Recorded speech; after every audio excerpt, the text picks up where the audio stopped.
Comment est-ce qu'une entreprise trouve les millions d'euros dont elle a besoin pour lancer un nouveau produit? Et comment l'État finance-t-il la construction d'un lycée, par exemple? En fait, toutes ces questions nous ramènent à un seul et même sujet, le financement de l'économie. Aujourd'hui, on va décortiquer ensemble les mécanismes qui font tourner notre monde. Voilà la question qui est vraiment au cœur de tout. Pour construire une usine, lancer une fusée ou financer nos hôpitaux, il faut de l'argent. Et même beaucoup d'argent.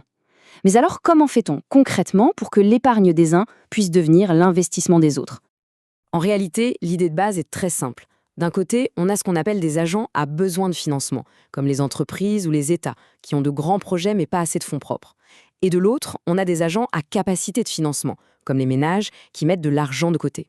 Le grand défi de toute l'économie, c'est de réussir à créer un pont entre ces deux mondes. Et pour organiser cette rencontre, il existe deux grands circuits, on pourrait dire deux grandes autoroutes financières. La première, c'est la voie directe. Ceux qui ont besoin d'argent et ceux qui en ont à prêter se rencontrent directement sur les marchés financiers. La seconde, c'est la voie indirecte, où les banques jouent le rôle d'intermédiaires.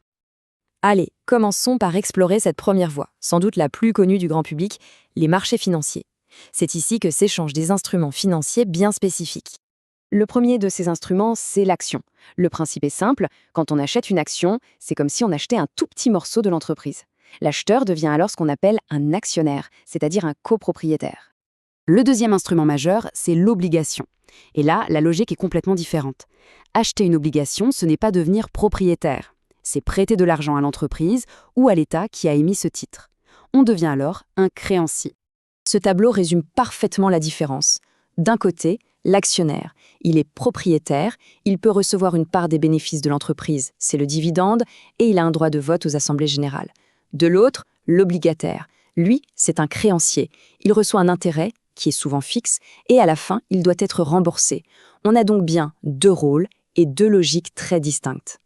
Maintenant, ce qui est intéressant, c'est de comprendre que le marché financier est divisé en deux compartiments. Pour simplifier, on peut imaginer ça comme le marché du neuf, qu'on appelle le marché primaire, et le marché de l'occasion, le marché secondaire. Et ça, c'est vraiment le point clé à retenir. C'est seulement sur le marché primaire, le marché du neuf donc, que les entreprises ou les États reçoivent de l'argent frais pour financer leurs projets. C'est le moment où les tout nouveaux titres sont émis pour la toute première fois.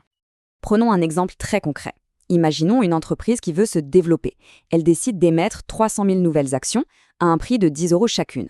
En vendant ces actions sur le marché primaire, elle va lever directement 3 millions d'euros. C'est de l'argent tout neuf qui rentre dans ses caisses pour investir. Alors, on peut se demander à quoi sert le marché secondaire, c'est-à-dire la bourse que tout le monde connaît. Eh bien, son rôle est absolument vital. Il assure ce qu'on appelle la liquidité. C'est la garantie pour un investisseur de pouvoir revendre facilement et à tout moment un titre qu'il a acheté. Sans ce grand marché de l'occasion, personne ne prendrait le risque d'acheter sur le marché du neuf. Bien, on a vu la voie directe. Passons maintenant à la deuxième grande voie de financement, celle qui passe par un intermédiaire, la banque. C'est ce qu'on appelle le financement indirect. Ici, le mécanisme est assez familier. Les ménages et les entreprises déposent leur épargne à la banque. La banque, elle, va centraliser tous ses dépôts et utiliser cet argent pour accorder des crédits à ceux qui ont des projets. La grande différence, c'est que l'épargnant et l'emprunteur ne se rencontrent jamais. La pièce maîtresse de ce système, c'est le taux d'intérêt. On peut le voir tout simplement comme le prix de l'argent. Pour la personne qui emprunte, c'est le coût qu'elle doit payer. Et pour la personne qui prête ou qui dépose son épargne, c'est sa rémunération. Concrètement, ce taux qui est exprimé en pourcentage permet de calculer ce qu'un emprunteur devra payer chaque année en plus du remboursement du capital. Logiquement, un taux bas va encourager l'emprunt et l'investissement, tandis qu'un taux élevé va plutôt les freiner. Mais alors, qui supervise tout système? Qui est le chef d'orchestre qui s'assure que la monnaie reste stable et que le financement de l'économie se passe bien? Pour nous, dans la zone euro, ce rôle est joué par la Banque centrale européenne, la fameuse BCE. La BCE mène ce qu'on appelle la politique monétaire. Cette définition le dit très bien, son but est d'agir sur les conditions de financement. En clair, elle cherche à influencer le coût du crédit pour piloter l'économie dans la bonne direction. Et sa mission numéro 1, celle qui est inscrite en toutes lettres dans les traités européens, est très claire. C'est de maintenir la stabilité des prix. En d'autres termes, ça veut dire lutter contre une inflation trop forte qui viendrait grignoter le pouvoir d'achat. Pour y arriver, la BCE s'est fixé une cible très précise. Elle vise une inflation qui soit inférieure, mais proche, de 2% sur le moyen terme. Ce chiffre de 2%, c'est un peu sa boussole, le cap qu'elle essaye de maintenir en permanence. Et comment fait-elle pour garder ce cap? Eh bien, son principal instrument, c'est le taux directeur. C'est le taux d'intérêt auquel les banques commerciales peuvent emprunter de l'argent auprès d'elles. En montant ou en baissant ce taux, la BCE influence en cascade le coût du crédit pour tout le monde, les entreprises, les ménages. D'ailleurs, cette frise montre bien comment la BCE utilise cet outil. Quand l'inflation était très faible, en 2016, le taux était à 0. Puis, pour contrer la forte inflation récente, elle l'a monté très vite, jusqu'à 4,5%. Et avec le retour au calme des prix, on voit qu'elle l'a de nouveau abaissé. C'est un pilotage vraiment très actif de l'économie. On voit bien quel est le défi permanent pour la BCE. C'est un exercice d'équilibriste extrêmement délicat.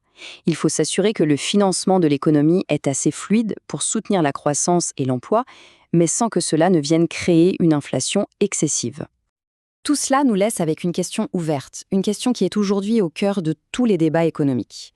Dans un monde en pleine mutation, quelle doit être la priorité? Faut-il privilégier la stabilité des prix à tout prix, même si cela doit freiner l'économie? Ou au contraire, faut-il accepter un peu plus d'inflation pour stimuler la croissance? C'est sans doute le grand dilemme des années à venir. La discussion ne fait que commencer.